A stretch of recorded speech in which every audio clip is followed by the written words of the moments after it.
कुर्बानी की मन्नत और वसीयत।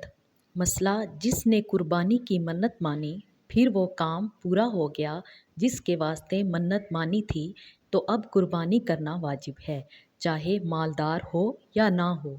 और मन्नत की कुर्बानी का सब गोश्त फ़कीरों को खैरात कर दे, ना आप खाए ना अमीरों को दे। उसमें जितना आपने खाया या अमीरों को दिया हो, उतना फिर खैरात करना पड़ेगा। मसला, अगर कोई वसीयत करके मर गया कि मेरे तुर्का यानी जायदाद में से मेरी तरफ कुर्बानी की जाए, और उसकी वसीयत के मुताबिक उसके माल से कुर्बानी की गई, तो इस कुर्बानी का तमाम गोश्त वगैरह खैरात कर देना वाजिब है। वाज़ह रहे कि वसीयत मैयत के तुर्का के 1/3 के अंदर अंदर नाफिज हो सकती है। गायब की तरफ से कुर्बानी।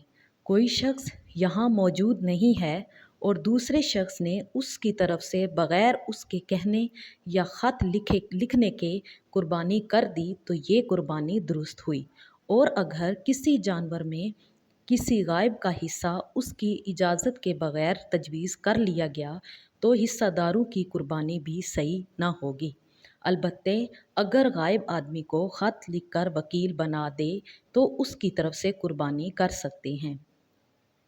जिनके लड़के एशिया के किसी दूर शहर में हैं या यूरोप अमेरिका में मुलाजिम हैं, वो लिख दें कि हमारी तरफ से कुर्बानी कर दी जाए, तो उनकी तरफ से कुर्बानी करने से कुर्बानी अदा हो जाएगी।